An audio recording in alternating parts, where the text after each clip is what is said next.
So hello students, आज हम लोग स्टार्ट करने वाले हैं इलेक्ट्रिक डाइपोल। ठीक है। If the two equal and opposite charges are kept very close to each other then this arrangement is called the electric dipole. इस तरीके के अरेंजमेंट को इलेक्ट्रिक डाइपोल कहते हैं। दो equal magnitude of the charge है, दोनों को इस तरीके से बना लो। ये है माइनस क्यू और ये है प्लस क्यू, दोनों के बीच के सेपरेशन है। सेपरेशन कुछ भी रख सकते हैं हम लोग, डी या 2a कैलकुलेशन को आसान करने के लिए रखते हैं हम लोग, तो मैं यहाँ पे इसका डिस्टेंस रख रहा हूँ 2a। ये रहा इसका डिस्टेंस, ये आ गया इसका इलेक्ट्रिक डाइपोल। इलेक्ट्रिक डाइपोल को हम लोग p से इंडिकेट करते हैं हम लोग। सो ये आ जाएगा हमारे पास p, जो कि वेक्टर क्वांटिटी होता है, ये आ जाएगा q इंटू 2a। ये electric dipole, it is a vector quantity, write down over here, it is a vector quantity। इसकी SI यूनिट यहाँ से हो जाएगा हमारे पास, SI unit is equal to, SI unit is coulomb metre. ठीक है। इसके डायरेक्शंस कहाँ होते हैं, तो इस direction is from negative to the positive, negative से लेकर के पॉजिटिव तक इसके डायरेक्शंस होते हैं। इस तरीके से ये रहा इसका डायरेक्शन, तो लिख लो यहाँ पे the direction of the electric dipole. Electric dipole का डायरेक्शन कहाँ होता है, direction of electric dipole, electric dipole is from negative to negative charge to positive charge, positive charge. यह है हमारे पास इलेक्ट्रिक डाइपोल। अब इसकी वजह से हम लोग तीन केस देखेंगे जिसकी वजह से इलेक्ट्रिक फील्ड बनने वाले। वो तीन केस कौन कौन से होंगे, तो पहले उन तीनों केसेस को देख लेते हैं। जैसे कि मैं बात करूंगा केस फर्स्ट, ये हमारे पास एक इलेक्ट्रिक डाइपोल है, माइनस क्यू प्लस क्यू, और यहाँ पे हम तीन केसेस इस पे देखने वाले हैं। कौन कौन से, ये पहले इसको एक्सिस इस तरीके से बना लो ऐसे करके। तो एक इलेक्ट्रिक फील्ड हम लोग देखेंगे यहाँ पे, ये P पॉइंट है, ये हमारे पास मान के चलो ये Q पॉइंट है, और एक कोई भी रैंडम पॉइंट है, जैसे ये मैंने पॉइंट ले लिया, ये वाला पॉइंट है R। तो तीन केस होगा इसका, case number first, case number second and case number third. कौन से, एक अगर डाइपोल के एक्सिस पे है ये, तो इसको कहते हैं हम लोग axial line, axial line. Dipole के परपेंडिकुलर एक्सिस पे है तो इसको हम लोग कहेंगे इक्वेटोरियल लाइन, इक्वेटोरियल लाइन या ट्रांसवर्सल लाइन, ट्रांसवर्सल लाइन या परपेंडिकुलर एक्सिस। ये एट एनी पॉइंट आ गया, eight any point, any random point, random point. ठीक है। ये तीन केस के लिए हम लोग इलेक्ट्रिक फील्ड निकालेंगे। जैसे यहाँ पे अगर है तो यहाँ पे इलेक्ट्रिक फील्ड की वैल्यू कितनी है, एक्सियल लाइन पे इलेक्ट्रिक फील्ड की वैल्यू कितनी है, परपेंडिकुलर एक्सिस है तो यहाँ पे इसका इलेक्ट्रिक फील्ड की वैल्यू कितनी है, और यहाँ पे इलेक्ट्रिक फील्ड की वैल्यू इसकी कितनी है। तो ये तीनों केसेस हम लोग वन बाय वन डिस्कस करेंगे। तो सबसे पहले हेडिंग डालते हैं हम लोग केस फर्स्ट, जिसको हम लोग कहेंगे electric field due to dipole at axial line. तो पहला इसमें हेडिंग डालो, electric field due to dipole at axial line, at axial line. ठीक है। एक्सियल लाइन पे डाइपोल की वजह से जो इलेक्ट्रिक फील्ड बनेगा उसका डेरिवेशन हम लोग करने जा रहे हैं। तो ये रहा हमारे पास, लिखेंगे ये अगर डाइपोल है और ये P पॉइंट है जहाँ पे हमें इलेक्ट्रिक फील्ड निकालना है। तो ये माइनस क्यू चार्ज, ये प्लस क्यू चार्ज, डाइपोल का डायरेक्शन माइनस से पॉजिटिव, ये डिस्टेंस कितना है 2a। तो मैं सेंटर से ये जो डिस्टेंस है 2a, इसको a और इसको a कर दिया, और ये है सेंटर इसका O, और यहाँ से ये P पॉइंट कितने डिस्टेंस पे है, इसको मैंने कह दिया ये x डिस्टेंस पे है, यहाँ से लेकर के यहाँ तक। ठीक है। तो दो चार्ज है, दो पॉइंट चार्ज है, दोनों की वजह से यहाँ पे फील्ड बनेगा, और दोनों फील्ड को आपस में ऐड कर देंगे वेक्टोरिकली। तो ये हमारे पास net electric field due to this dipole आ जाएगा हमारे पास। डाइपोल का डायरेक्शन कहाँ होता है, ये रहा डाइपोल का डायरेक्शन, ये है डाइपोल का डायरेक्शन। ठीक है। तो एक चार्ज प्लस क्यू की वजह से फील्ड और एक चार्ज माइनस क्यू की वजह से फील्ड। तो हम लोग देखेंगे ये वाला डिस्टेंस कितना है, यहाँ से लेकर के यहाँ तक, ये है x माइनस a डिस्टेंस। तो plus Q charge P point से कितने डिस्टेंस पे है, x माइनस a डिस्टेंस पे, और ये माइनस क्यू चार्ज कितने डिस्टेंस पे, तो ये है x प्लस a के डिस्टेंस पे। ये यहाँ तक पूरा का पूरा x और ये वाला a, ये इतने डिस्टेंस पे है। ठीक है। तो दोनों को निकाल लेते हैं हम लोग। पहले इसमें लिख लेते हैं language, let us consider the dipole, let us consider the dipole having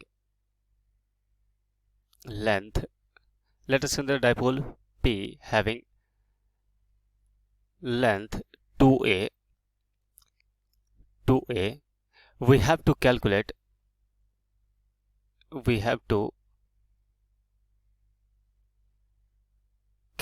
the electric field due to this dipole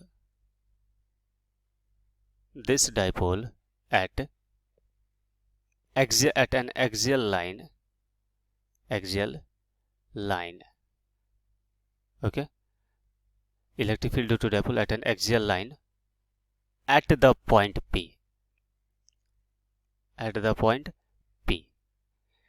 which is at a distance of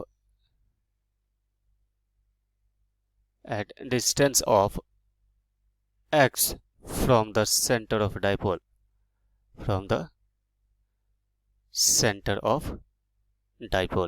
dipole का सेंटर है O, यहाँ से कितने डिस्टेंस पे, x डिस्टेंस पे है ये। तो इसको हम लोग कैलकुलेट कर लेते हैं, तो हम लोग स्टार्ट करते हैं इसको हम लोग। तो क्या लिखेंगे यहाँ पे, the plus Q charge is at distance of x minus a, is at the distance of x minus a from point P, P point से कितने डिस्टेंस पे है, x डिस्टेंस पे। So electric field E1 is equal to आ जाएगा इसका 1/4 pi epsilon nought, जो formula होता है इसका, कितना आ जाएगा, Q upon x minus a का whole square.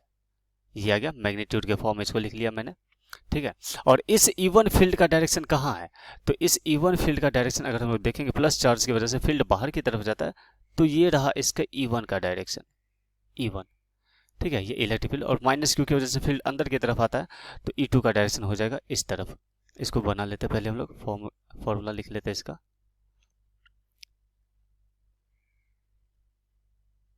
The minus Q charge is at the distance of x plus a from point P। तो इसके लिए इलेक्ट्रिक फील्ड का नाम क्या हो जाएगा, E2, ये इसका फॉर्मूला आ जाएगा 1/4 pi epsilon not Q by x plus a का होल स्क्वायर। ये रहा फर्स्ट, ये रहा सेकंड इक्वेशन। इसका डायरेक्शन कहाँ है, ये नेगेटिव चार्ज की वजह से है, तो नेगेटिव चार्ज की वजह से फील्ड का डायरेक्शन हो जाता है इसकी तरफ। तो ये देखो, ये रहा इसका E2 का डायरेक्शन, ठीक है, ये E2 का डायरेक्शन, ये E1 का डायरेक्शन, दोनों को ऐड करेंगे, अपोजिट डायरेक्शन है तो सब्ट्रैक्ट हो जाएगा, मैग्नीट्यूड में सब्ट्रैक्ट कर दो, नेट मैग्नेटिक फील्ड आ जाएगा हमारे पास P पॉइंट पे। तो ये आ गया हमारे पास। So net electric field E net at point P due to plus Q and minus Q charge is, क्या लिखेंगे, E net is equal to, जो नजदीक है चार्ज वो उससे माइनस हो जाएगा, कौन सा चार्ज नजदीक है, प्लस Q का चार्ज नजदीक है, तो लिखेंगे E1 माइनस E2, ठीक है, ये भी मैग्नीट्यूड में, ये भी मैग्नीट्यूड में। तो इसको कैसे आ जाएगा हमारे पास, जो कॉमन है उसे कॉमन कर दो, यहाँ से ऐसे लिख ही लो पहले, 1/4 pi epsilon not Q by x minus a का होल स्क्वायर, ये E1 और ये माइनस आ जाएगा 1/4 pi epsilon not Q by x plus a का होल स्क्वायर। इसको हम लोग क्या करेंगे, सिंप्लीफाई कर लेते हैं हम लोग।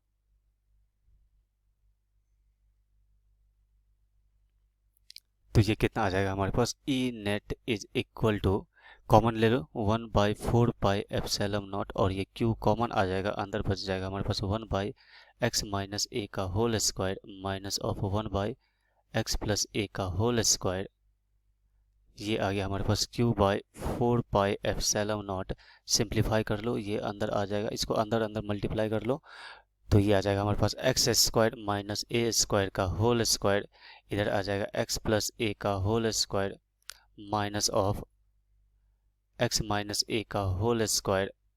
ये इस तरीके से, बाकी सिंप्लीफाई इसको कर लेंगे अभी हम। ये आ जाएगा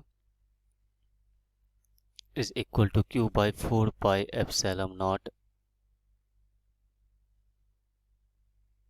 ये आ जाएगा x square plus a square plus 2ax minus of x square plus a square minus 2ax divide by x square minus A square का whole square.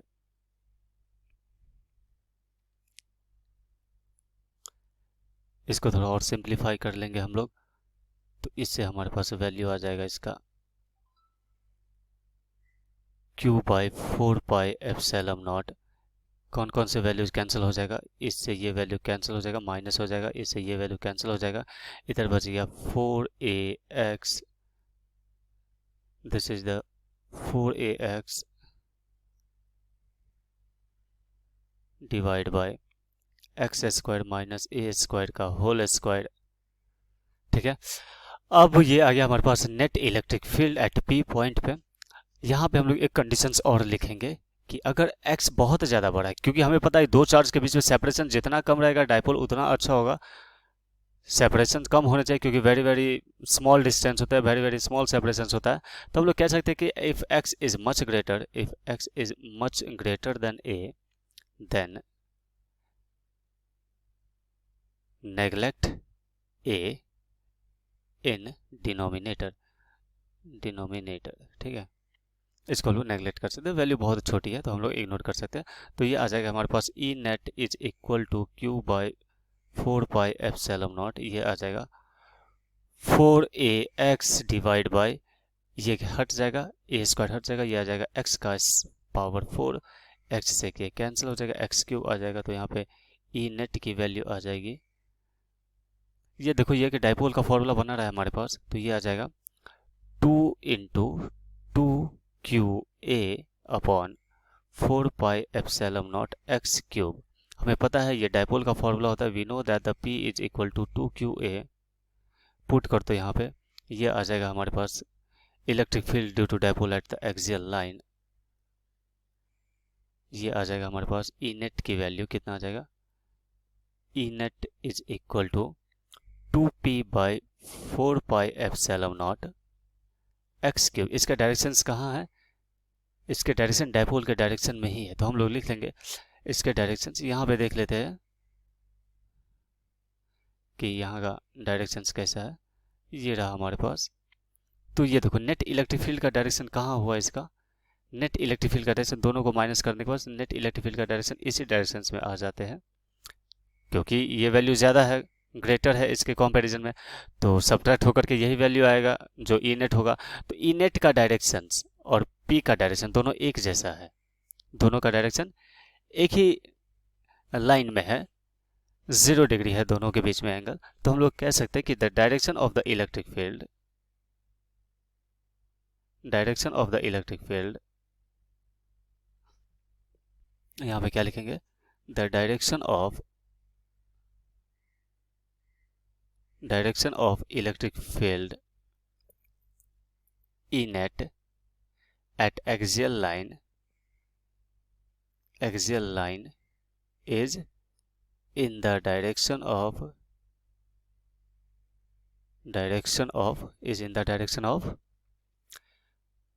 dipole moment। Dipole moment के डायरेक्शन में इसका आ जाएगा, इलेक्ट्रिक डाइपोल के direction में आ जाएगा इसका। ठीक है, ये आ गया हमारे पास एट एक्सियल लाइन पे। अब हम लोग देखते हैं केस नंबर 2, परपेंडिकुलर एक्सिस पे इलेक्ट्रिक फील्ड का डायरेक्शन कैसे होगा हमारे पास, तो वो हम लोग चेक कर लेते हैं इसमें। तो सेकेंड वन लिखो, electric field due to dipole, electric field due to dipole at equatorial axis,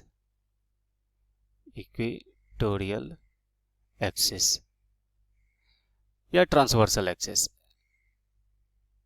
equatorial axis और ट्रांसवर्सल एक्सिस। ठीक है।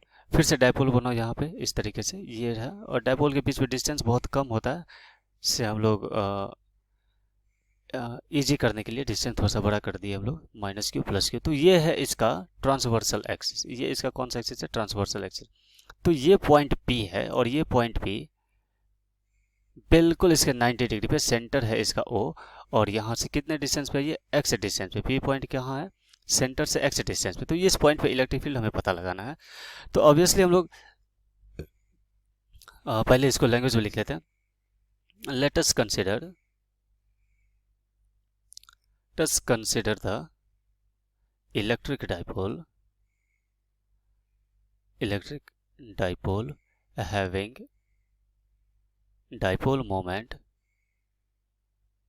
dipole moment is P, having the dipole moment P. We have to calculate the electric field due to this dipole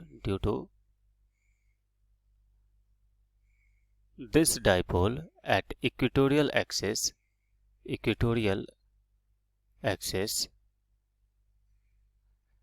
electric field due to dipole at equatorial axis at point P, which is at a distance of x from the center of dipole,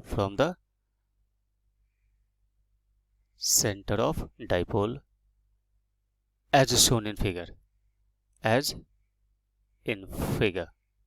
जो diagram में है यहाँ पे, ठीक है।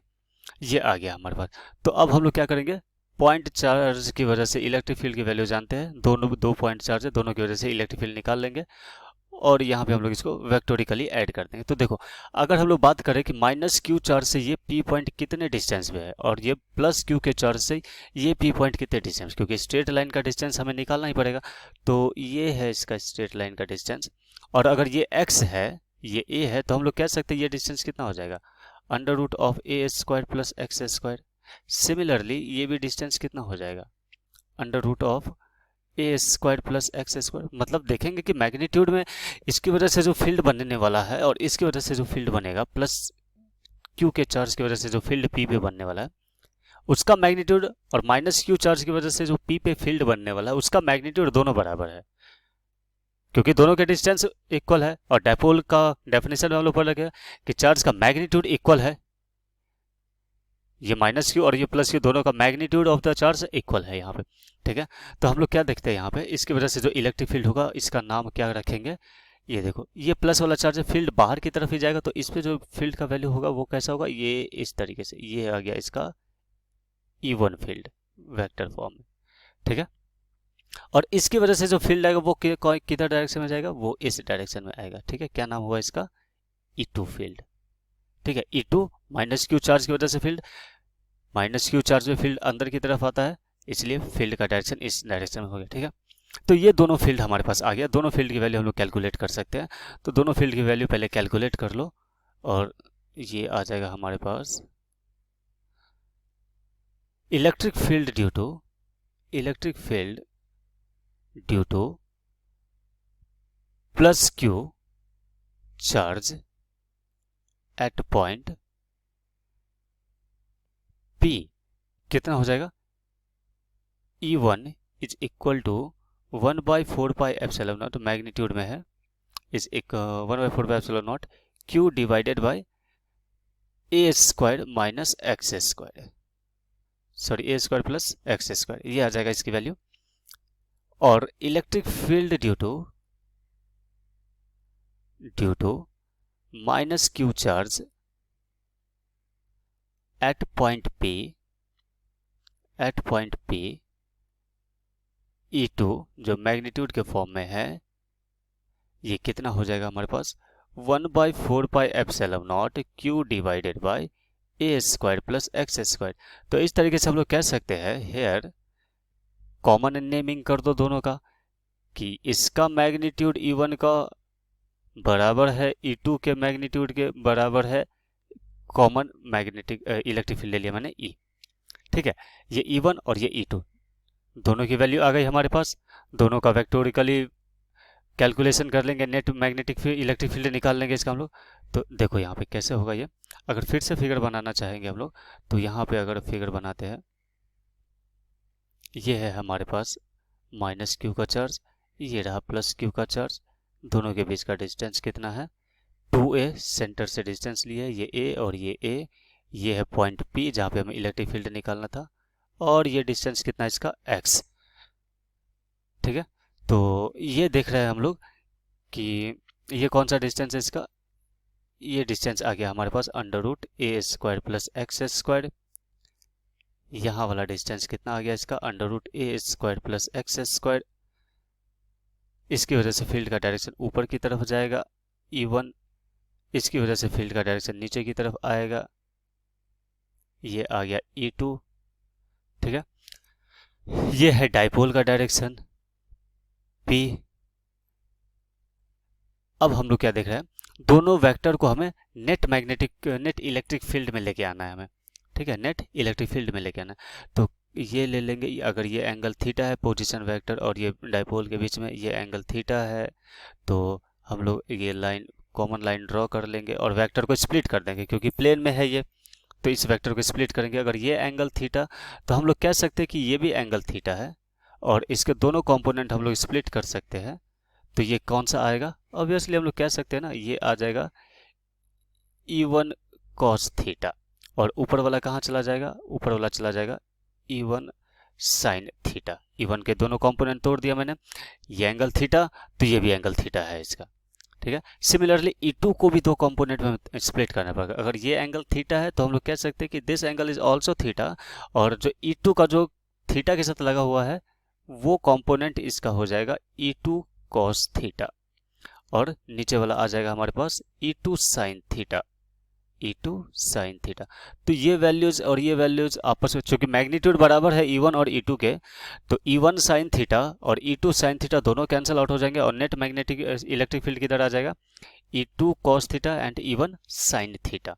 दोनों को add कर लेंगे तो ये आ जाएगा, दोनों को ऐड करोगे इस वैल्यूज को और इस वैल्यूज को ऐड कर लेंगे तो ये आ जाएगा हमारे पास 2E cos थीटा।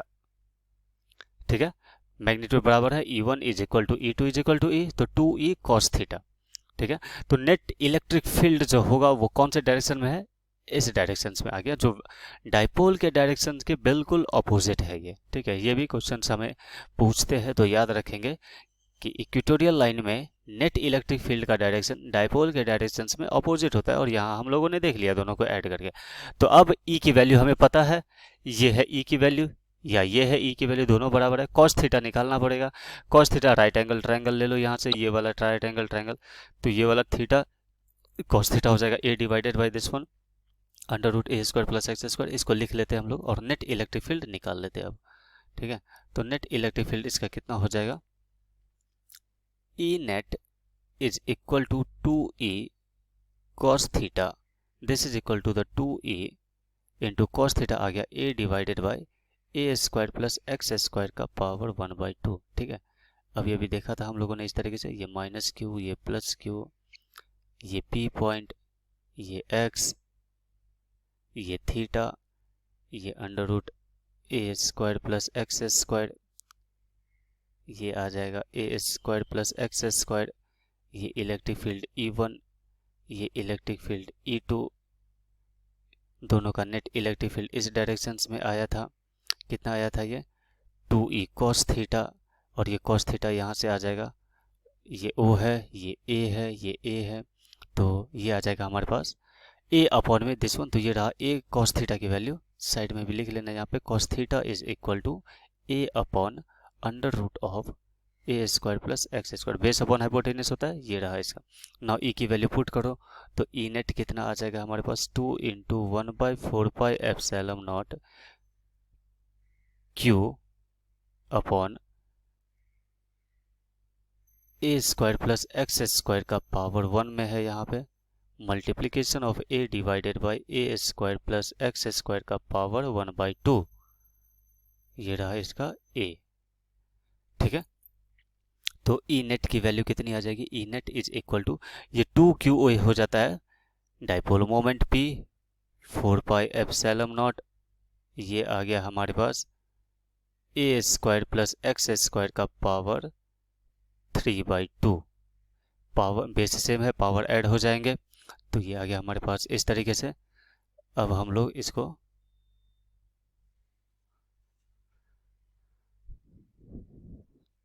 थोड़ा सा और सिंप्लीफाई कर लेंगे इसमें, तो ये आ जाएगा E net is equal to, ये आ गया वैल्यू, लिखेंगे if A is much smaller than X then neglect A. तो ई नेट की वैल्यू कितनी आ गई हमारे पास, E net is equal to P by 4 pi epsilon not, ये आ जाएगा हमारे पास एक्स स्क्वायर का पावर 3/2। तो ये आ गया E net is equal to P upon 4 pi epsilon nought X cube. ये आ गया इसका फॉर्मूला, इसको हम लोगों को लर्न करना है। तो ट्रांसवर्सल एक्सिस पे या इक्वेटोरियल एक्सिस पे डायपोल का फॉर्मूला कितना आ जाएगा हमारे पास, ये आ गया इस तरीके से। एक मिनट, इसको फिर से लिख लो थोड़ा सा। E net is equal to P by 4 pi epsilon nought A square plus x square का पावर 3/2, और ये आ गया E net is equal to X cube. ये रहा इसका formula, we need to learn it. तो डायरेक्शंस के बारे में बात करेंगे तो क्या हो जाएगा, direction of net electric field E net is opposite to the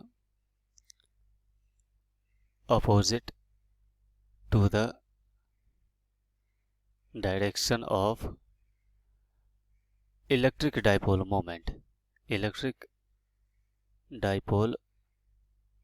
moment इसके अपोजिट हो जाएगा, ठीक है, दोनों के बीच में अपोजिट। ये P का डायरेक्शन और ये ई नेट का डायरेक्शन एट इक्वेटोरियल लाइन पे, ठीक है, दोनों अपोजिट में हो जाएगा। चलो नेक्स्ट हम लोग देखेंगे इसमें कौन सा, नेक्स्ट देखते हैं इसमें एट एनी पॉइंट पे, ठीक है, एट एनी पॉइंट पे इलेक्ट्रिक फील्ड निकालना होगा तो कैसे निकालेंगे उसको हम लोग। तो थर्ड केस आ जाएगा, तीसरा डेरिवेशन है वो, तीसरा हो जाएगा इसमें electric field due to dipole, electric field due to dipole at any point, किसी भी पॉइंट पे हमें इसका इलेक्ट्रिक फील्ड निकल के आ जाएगा। तो देखो ये लिखते हैं हम लोग, यहाँ पे थोड़ा बड़ा बना लो फिगर को, सही रहेगा इसको, ठीक है, थोड़ा सा इसको हम लोग सही कर लेते हैं, क्योंकि दोनों फॉर्मूला हमें पता है, इक्वेटोरियल एक्सिस का और एक्सियल लाइन का, तो हमें निकालना बहुत आसान हो जाएगा। यहाँ पे ये प्लस क्यू, ये माइनस क्यू, और ये किसके डायरेक्शन से, ये डाइपोल के डायरेक्शन से, किसके डायरेक्शन है, ये डाइपोल के डायरेक्शन है, जो नेगेटिव से पॉजिटिव जाता है। कोई भी एक पॉइंट कंसिडर कर लो, ये मैंने पॉइंट कंसिडर कर लिया, यहाँ पे है ये पॉइंट P, ठीक है, इस पॉइंट पे हमें मैग्नेटिक इलेक्ट्रिक फील्ड निकालना है, इलेक्ट्रिक फील्ड निकालना। तो सेंटर से ये कितने डिस्टेंस पे वो बना लेते हैं पहले हम लोग। ये है सेंटर से इसका डिस्टेंस, ये पॉइंट, ये P पॉइंट है जहाँ पे हमें निकालना है। कितने डिस्टेंस पे, ये x डिस्टेंस पे है ये, ठीक है, ये x डिस्टेंस पे। तो सबसे पहले हम लोग क्या करेंगे, इसको आसान करने के लिए हम लोग क्या करेंगे, देख लेंगे कि ये जो पोजीशन वेक्टर है इसका x, या जो x डिस्टेंस है ये डाइपोल से कितने एंगल पे है, थीटा एंगल पे है, ठीक है। इस डाइपोल को हम लोग दो पार्ट में स्प्लिट कर दिए, जो P डाइपोल है ना, थीटा लगा हुआ है, इसके दो पार्ट में स्प्लिट कर दो। तो एक पार्ट तो इसका आ जाएगा हमारे पास ये P cos थीटा, और नीचे वाला एक आ जाएगा हमारे पास बिल्कुल परपेंडिकुलर, ये क्या आ जाएगा हमारे पास P sin थीटा, ठीक है।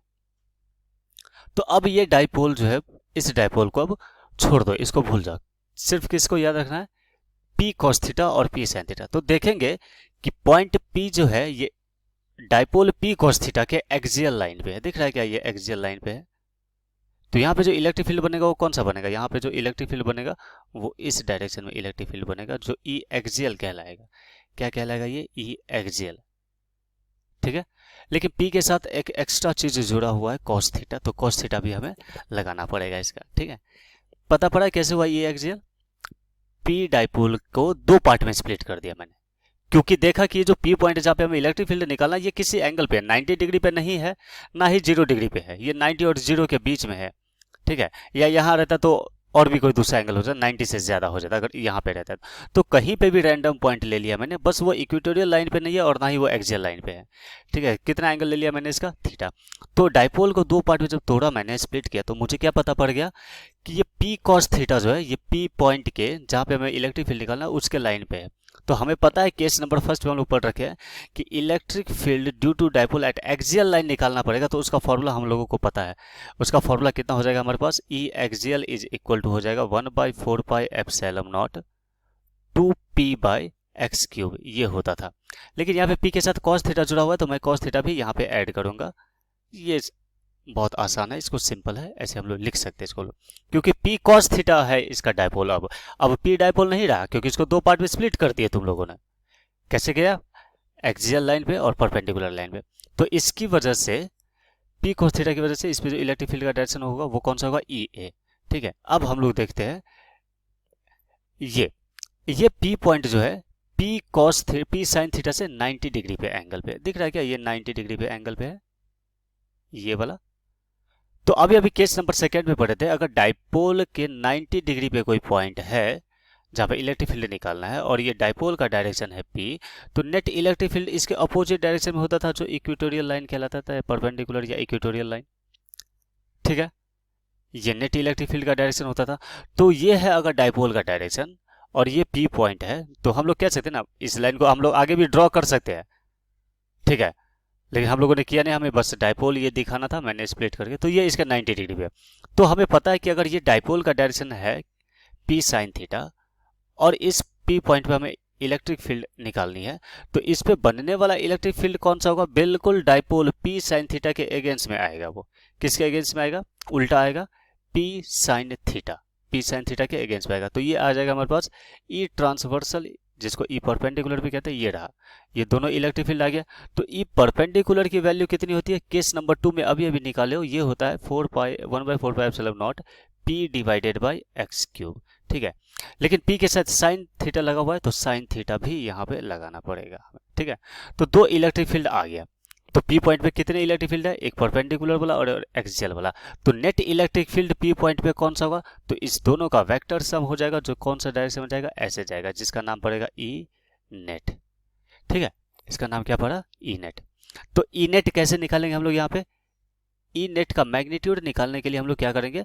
जो वेक्टर का जो पैरेललोग्राम का केस है वो लगा देंगे, दो वेक्टर के बीच में एंगल 90 डिग्री। तो सिमिलरली ये क्या हो जाएगा? सिर्फ दोनों का एक्सियल का स्क्वायर और इक्वेटोरियल इलेक्ट्रिक फील्ड का स्क्वायर, दोनों का स्क्वायर हो जाएगा ये, और दोनों आपस में ऐड हो जाएंगे। तो जो कॉमन आ रहा है उसे कॉमन कर लो। तो हम लोग देख रहे हैं स्क्वायर करके कॉमन करके कौन कौन चीज़ें कॉमन आ रहा है हमारे पास। तो हमारे पास कॉमन आ रहा है यहाँ से 1/4 पाई एप्सिलॉन नॉट, P भी बाहर कॉमन आ जा रहा है, x³ भी बाहर कॉमन आ रहा है, x³ भी बाहर कॉमन आ गया हमारे पास। ठीक है, x³ भी बाहर इसमें कॉमन आ जा रहा है। मैं थोड़ा और अच्छे तरीके से लिख लेता हूँ इसको मैं, ये x³ भी बाहर कॉमन है। अंदर क्या बच गया? अंदर बच जाता है हमारे पास, ऊपर से देखेंगे तो हमारे पास 2 जो कि आ जाएगा cos थीटा का स्क्वायर, और इधर आ गया हमारे पास प्लस साइन थीटा का स्क्वायर, ये आ गया हमारे पास। ठीक है, इसको जरा और सिंप्लीफाई कर लेते हैं। तो ये आ जाएगा 1/4 pi epsilon not P divided by x³, अंदर आ गया हमारे पास 4 cos square theta plus sign square theta. इस साइन स्क्वायर थीटा को हम लोग यहाँ से लिख सकते हैं कि चूंकि हमारे पास होता है sine square theta plus cos square theta is equal to 1। ठीक है, ऐसे तो यहाँ पे भी रख सकते हैं हम लोग, लेकिन हम लोग cos के फॉर्म में स्प्लिट कर देते हैं। तो sine square theta is equal to 1 minus cos square theta, ये वैल्यू को पुट कर दो यहाँ पे। ठीक है, ये वैल्यू को यहाँ पे हम लोग क्या करेंगे? पुट कर देंगे। कौन सा था ये हमारे पास? ये था साइन स्क्वायर थीटा, एक मिनट,